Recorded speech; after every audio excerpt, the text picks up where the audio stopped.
Halo adik-adik, Assalamualaikum warahmatullahi wabarakatuh. Selamat datang di channel YouTube Ruang Belajar IPA. Pada kesempatan kali ini kita akan mereview materi IPA kelas 7 tingkat SMP untuk persiapan penilaian akhir semester Gasal tahun pelajaran 2021-2022. Bersama saya Kak Wawan, guru IPA SMP Muhammadiyah 1 Wonosobo. Langsung saja kita masuk pada materi. Yang pertama, kita akan membahas tentang ciri-ciri makhluk hidup. Makhluk hidup memiliki beberapa ciri-ciri sebagai pembeda dengan benda tak hidup. Yang pertama yaitu bergerak. Setiap makhluk hidup pasti bergerak. Salah satunya adalah manusia saat berjalan, hewan saat berlari, dan tumbuhan saat akarnya mencari sumber air. Yang kedua, ada yang disebut dengan bernafas. Bernafas merupakan hal terpenting sebagai ciri-ciri makhluk hidup. Bernafas sendiri adalah mengambil oksigen dan mengeluarkan karbon dioksida melalui sistem pernafasan. Yang ketiga, memerlukan makan dan minum. Makan dan minum untuk makhluk hidup sebagai sumber energi dalam melakukan aktivitas. Khususnya pada tumbuhan, makan dan minum diperoleh melalui proses fotosintesis. Yang keempat, ada tumbuh dan berkembang.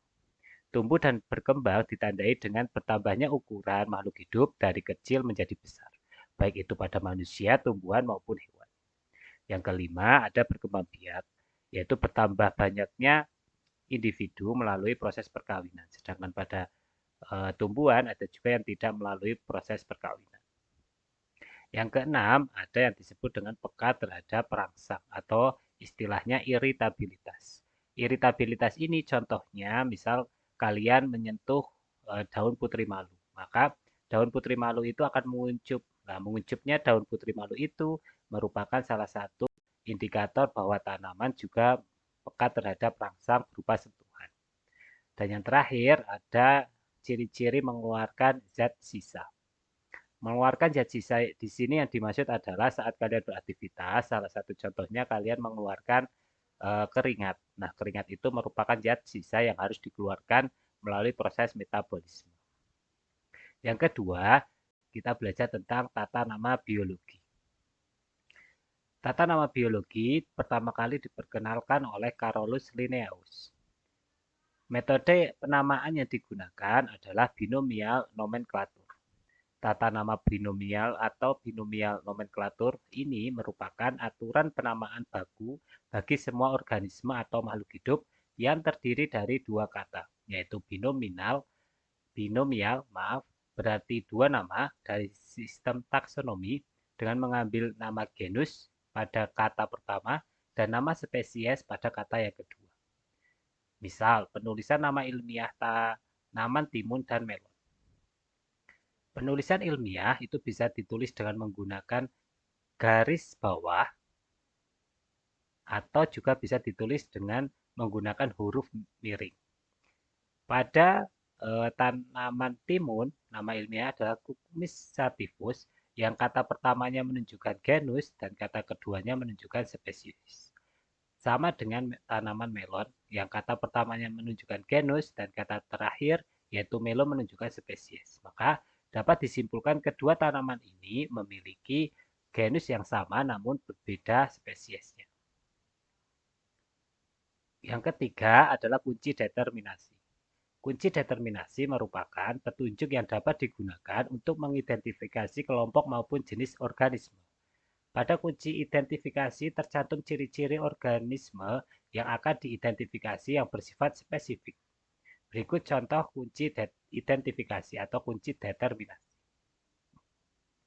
Di sini tersedia beberapa ciri-ciri dari hewan. Di sini ada 1A, 1B, dan di sini ada angka 2, angka 3, angka 4, angka 5, dan seterusnya. Cara membacanya yaitu kalian lihatlah angka yang posisinya berada setelah titik-titik.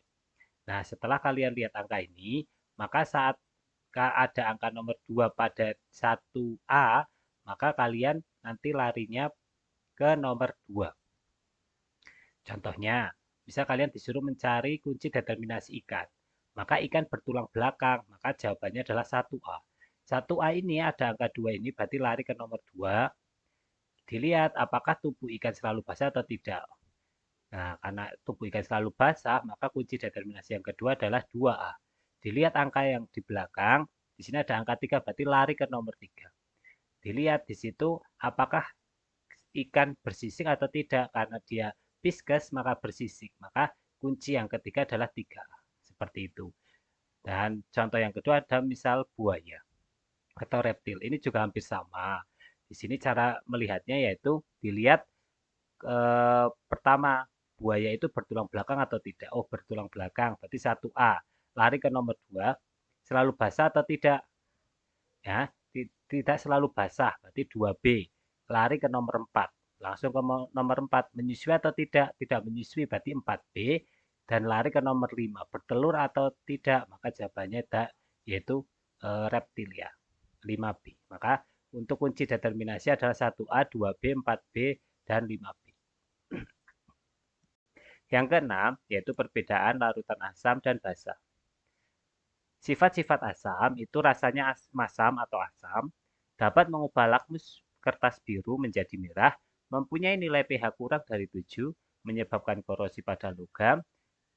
Contohnya ada asam sitrat, vitamin C, asam asetat, dan asam benzoat. Sedangkan sifat-sifat basa, rasanya pahit, dapat mengubah warna kertas lakmus merah menjadi biru, mempunyai nilai pH lebih dari 7, terasa licin di kulit. Contohnya yaitu sabun, natrium hidroksida, amonium hidroksida, dan lain sebagainya. Yang kelima, ada perubahan fisika dan kimia. Perubahan fisika itu meliputi ada warna, perubahan bau, rasa, kerapatan, titik didih, titik lebur, daya hantar, kemagnetan, kelarutan, dan kekerasan. Sedangkan pada perubahan kimia itu meliputi keterbakaran, kestabilan, kereaktifan, dan perkaratan. Nah, contoh-contohnya bisa dilihat pada tayangan kalian. Di situ perubahan fisika, contohnya beras ditumbuk menjadi tepung, kayu diubah menjadi kursi, gula dilarutkan dalam air, bola lampu listrik menyala, air berubah menjadi es. Itu adalah perubahan fisika. Ya, jadi tidak ada perubahan zat di dalamnya. Sedangkan perubahan kimia itu misal singkong menjadi tape, pembakaran, makanan basi, susu diubah menjadi keju, perkaratan besi, dan lain sebagainya. Ini adalah yang disebut dengan perubahan kimia. Yang selanjutnya ada yang disebut dengan pemisahan campuran. Yang pertama, pemisahan campuran macam-macamnya adalah ada filtrasi, yaitu melalui penyaringan atau nama lainnya adalah penyaringan, dilakukan dengan menggunakan beberapa banyak komponen. Misal di sini penyaringan air yang kotor akan diambil menjadi air yang bersih, maka menggunakan kerikil, pasir, arang, kapas sebagai penyaringnya. Ini disebut dengan filtrasi. Yang kedua ada penyulingan. Penyulingan ini biasanya dilalui dengan proses pembakaran dan memanfaatkan penguapannya. Ini biasanya digunakan dalam penambangan minyak bumi. Yang ketiga ada sublimasi, yaitu memanfaatkan sifat zat padat berubah menjadi gas dan kembali lagi menjadi padat. Misal ini pemisahan kapur barus yang tercampur dengan pasir. Yang keempat ada evaporasi. Evaporasi ini memanfaatkan penguapan. Salah satu contohnya dalam pembuatan garam yang dilakukan oleh petani garam di tepi pantai. Dan yang terakhir di sini ada sentrifugasi yang memanfaatkan dengan kecepatan pemutaran agar terjadi endapan pada zat yang dipisahkan atau campuran yang dipisahkan. Selanjutnya kita membahas tentang sifat materi. Materi kita yang kalian kenal ada 3, ada unsur, senyawa, dan campuran. Berdasarkan penyusunnya, unsur disusun oleh zat murni atau zat tunggal. Tidak dapat dipisahkan secara kimia biasa. Sedangkan senyawa disusun oleh unsur dan dapat dipisahkan dengan cara kimia, sedangkan campuran disusun oleh beberapa zat, mudah dipisahkan dengan secara fisika. Yang kedua adalah sifat. Unsur lebih sederhana dari senyawa. Sifat senyawa berbeda dengan sifat unsur penyusunnya, dan sifat zat penyusun masih tampak ada pada campuran. Di antara untuk prosesnya, unsur tersedia di alam, senyawa terbentuk dari perubahan kimia, dan campuran terbentuk dari perubahan fisika. Ini contoh-contoh dari unsur dan senyawa. Misal di sini ada hidrogen. Hidrogen lambangnya adalah H kapital, huruf H kapital. Oksigen lambangnya adalah O kapital. Sedangkan senyawa itu tersusun dari beberapa unsur. Contohnya di sini ada air, ada H2O, ada hidrogennya, ada oksigennya. Seperti itu. Terus selanjutnya di sini adalah proses fotosintesis. Proses fotosintesis itu tidak serta-merta terjadi begitu saja, tetapi fotosintesis juga memerlukan beberapa bahan untuk agar terbentuk energi untuk tanaman itu sendiri. Yang pertama, bahan untuk fotosintesis adalah karbon dioksida, air, dan melalui proses yang dibantu oleh cahaya dan menghasilkan oksigen serta karbohidrat atau energi. Reaksinya bisa dilihat di layar kalian. Di sini karbon dioksida digunakan oleh tumbuhan bersama dengan air, diproses melalui cahaya atau cahaya sebagai perantaranya. Ini membakar dan menghasilkan gula serta oksigen. Gula ini bisa dikatakan sebagai energi. Oksigen yang kita gunakan untuk proses pernafasan. Jadi kalian lihat di sini reaksinya ya, ada 6 CO2 karbohidrat plus 6 H2O air dibantu oleh cahaya menghasilkan C6H12O6 yaitu gula plus 6O2 yaitu oksigen. Nah, selanjutnya kita masuk ke besaran pokok dan besaran turunan. Yang perlu kalian ingat bahwa besaran pokok itu hanya terdapat 7 besaran saja. Ada panjang, massa, waktu, suhu, kuat arus, intensitas cahaya, dan jumlah zat. Di sini sudah ada satuan SI-nya atau satuan sistem internasionalnya dan alat ukurnya. Diingat bahwa panjang alat ukurnya bisa mistar, jangka sorong, dan mikrometer sekrup. Massa bisa neraca digital, neraca lengan, dan lain sebagainya atau timbangan. Waktu, stopwatch, dan jam, dan sebagainya, suhu termometer, kuat arus ampermeter, intensitas cahaya lummeter, jumlah zat tidak ada alat ukurnya. Sedangkan untuk besaran turunan, itu di sini adalah besaran selain besaran pokok. Misal di sini ada luas, volume, massa jenis, dan lain sebagainya. Di sini ada penjabaran besaran pokoknya dan satuan sistemnya dalam MKS. Yang ke-11 yaitu suhu dan konversi suhu. Suhu merupakan besaran untuk menyatakan ukuran derajat panas atau dinginnya suatu benda. Nah, di sini untuk konversi suhu sendiri, misal Kak Wawan sudah menyiapkan soal 50 derajat Fahrenheit diubah menjadi derajat Celcius. Maka yang perlu kalian lakukan pertama adalah memasukkan persamaan konversi suhu Fahrenheit ke Celcius, yaitu F dikurangi 32 yang merupakan titik terendah atau titik batas bawah skala termometer Fahrenheit dibagi 9 perbandingannya sama dengan C per 5. 5 ini adalah perbandingan untuk Celcius, 9 perbandingan untuk Fahrenheit. Selanjutnya kalian masukkan nilainya. Di sini yang ada nilainya adalah 50 derajat Fahrenheit.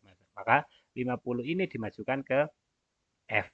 50 kurangi 32 per 9 sama dengan C per 5. Setelah itu kalian hitung, ketemu 18 per 9 sama dengan C per 5. Nah, setelah itu kalian kalikan silang. 9 kali C, 18 kalikan 5. Hasilnya diperoleh 9C sama dengan 90. Kita cari Celciusnya. C sama dengan 90 per 9, hasilnya adalah 10 derajat Celcius. Kalian buka lagi ya catatan-catatannya. Terus yang selanjutnya adalah pemuaian. Kaitannya dengan suhu. Di sini pemuaian adalah bertambahnya ukuran suatu benda saat benda tersebut mengalami kenaikan suhu akibat dipanaskan. Ada 3 macam jenis pemuaian: pemuaian zat padat, pemuaian zat cair, dan pemuaian zat gas. Nah, di sini udah ada semua proses-prosesnya. Kalian nanti tinggal ulang-ulangi aja tampilannya untuk belajar persiapan PAS besok. Selanjutnya di sini kawan menyediakan latihan soal untuk menghitung pertambahan panjang pipa besi. Misal soalnya sebatang pipa besi pada suhu 20 derajat Celcius mempunyai panjang 200 cm.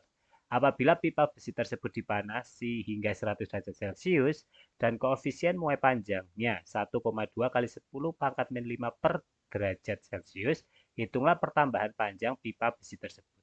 Penyelesaiannya sebagai berikut. Diketahui di sini ada perubahan suhu dari 20 derajat Celcius hingga 100 derajat Celcius. Maka perubahan suhunya atau delta T-nya itu adalah 100 kurangi 20, maka menjadi 80 derajat Celcius. Untuk panjang awalnya di sini adalah 200 cm, kita rubah menjadi 2 meter. Sedangkan untuk koefisien muai panjang atau alfanya 1,2 kali 10 pangkat min 5 per derajat Celcius. Yang ditanyakan adalah pertambahan panjang, maka delta L-nya.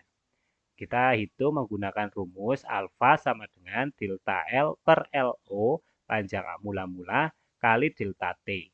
Nah, kita tinggal balik aja, kita cari delta L-nya. Delta L itu maka rumusnya menjadi alfa kali LO atau panjang awal kali delta T. Selanjutnya, kalian bisa dilihat di sini delta L-nya tinggal dimasukkan alfanya 1,2 kali 10 pangkat min 5 kali 2 kali 80. Kalian hitung dulu yang mudah. 2 kali 80 adalah 160. Tinggal kalikan dengan 1,2 ketemu 192 kali 10 pangkat min 5. 10 pangkat min 5-nya biarkan saja dulu. Setelah itu kalian masukkan. Kalau pangkatnya min, maka nolnya maju ke depan. Kalau di sini 5 min 5 berarti maju ke depan 5. Maka ketemu 0,00192 meter. Atau kalau kita jadikan senti, itu ketemunya 0,192 cm. Nah, selanjutnya adalah kalor. Kalor adalah salah satu bentuk energi yang berpindah dari benda yang suhunya lebih tinggi ke benda yang lebih rendah jika kedua benda bersentuhan. Nah, ini juga kalor saat suasana dingin kalian menggunakan jaket. Nah, jaket ini menahan kalor keluar dari tubuh kalian sehingga kalian terasa tetap hangat seperti itu. Jadi, jaket ini menahan kalor agar tidak lepas dari tubuh kalian. Sama halnya dengan hewan-hewan yang hidup di tempat yang dingin, misal beruang kutub sama beruang yang hidup di hutan itu bulunya, rambutnya beda. Jadi rambut pada beruang kutub lebih tebal dibandingkan dengan rambut pada beruang yang hidup di hutan. Seperti itu. Ini untuk persamaan kalor, kemarin sudah kita bahas, rumusnya adalah Q sama dengan M kali C kali delta T. Q itu kalor, M itu massa benda, C itu kalor jenis, delta T adalah perubahan suhu. Contoh soalnya di sini sudah saya siapkan, air yang massanya 2 kg, suhunya adalah 25 derajat Celcius. Jika kalor jenis air adalah 4200, berapakah kalor yang dibutuhkan pada suhu 50 derajat Celcius? Maka di sini kalian bisa melihat diketahui massa sama dengan 2 kg. Nah, terus perubahan suhunya dari 50 sampai dari 25 sampai 50 adalah 25 derajat Celcius dikurangi kalor jenis airnya adalah 4200. Setelah itu kalian tinggal masukkan aja Q sama dengan MC delta T, M-nya 2, C-nya 4200 dan delta T-nya adalah 25. Kalian ketemu 210.000 Joule, kita jadikan kilojoule. Kilojoule itu berarti dibagi 1000, maka menjadi 210 kilojoule. Nah, di sini ada uji sak. Nah, tujuan uji sak yaitu untuk mengetahui peran cahaya dalam proses fotosintesis dan untuk membuktikan bahwa hasil fotosintesis adalah glukosa berupa bahan organik yang disimpan dalam bentuk amilo. Di sini ada uji sak yang digunakan, yaitu misal di sini ada daun ditutup, daunnya kita tutup. Setelah itu ada bagian daunnya yang ditutup, yang setengah ditutup, yang samping kanan samping kirinya tidak ditutup. Terus daun tersebut dimasukkan ke dalam gelas kimia berisi alkohol dan direbus panci yang berisi air mendidih. Jadi ini botol-botol kecil isinya daun tersebut yang isi alkohol, terus direbus pada air yang mendidih. Terus daun tersebut dimasukkan ke dalam air bersih, daun di dalam larutan yodium dimasukkan. Setelah itu maka akan ketemu, maka warna ungu gelap itu terdapat pada bagian daun yang tidak ditutupi. Sedangkan daun yang ditutupi tadi bisa menggunakan kertas aluminium, itu warnanya terang. Nah, di sini yang kedua, daun tidak ditutup sama sekali menggunakan proses yang sama, maka warnanya ungu gelap. Artinya bahwa daun tersebut mengandung amilum. Warna ungu yang terjadi itu mengandung amilum. Nah, sekarang kita masuk ke bagian-bagian mikroskop. Bagian mikroskop itu ada banyak ya. Mikroskop sendiri itu fungsinya untuk melihat benda-benda yang ukurannya sangat kecil atau untuk melihat mikroorganisme. Nah, di sini kalian bisa dibaca sendiri ya. Di sini ada lensa okuler, ada lensa objektif, ya, ada penjepit gelas benda, ada cermin di bawah, ada diafragma, ada pengatur fokus dan pemutar lensa objektif. Di sini sudah ada semua, silahkan kalian bisa dibaca. Yang selanjutnya yang keenam adalah energi alternatif. Energi alternatif atau disebut dengan sumber energi terbarukan itu biasanya berasal dari benda-benda atau bahan yang terdapat di alam.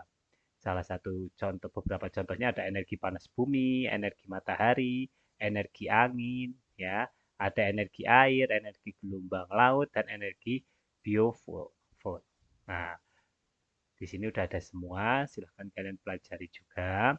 Untuk hal positifnya dari energi alternatif itu adalah ramah lingkungan, dapat diperbarui, dan negatifnya biaya masih mahal dan membutuhkan teknologi baru. Nah, jadi materi-materi untuk PAS yang kakak sampaikan ini semua adalah merupakan review agar kalian lebih ingat lagi pada materi-materi yang keluar pada soal-soal PAS. Seperti itu.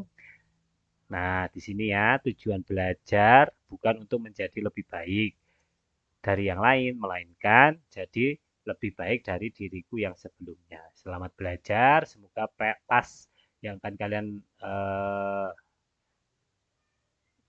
ikuti berjalan dengan lancar dan kalian bisa mendapat hasil yang maksimal. Terima kasih, demikian dari Kak Wawan. Assalamualaikum warahmatullahi wabarakatuh.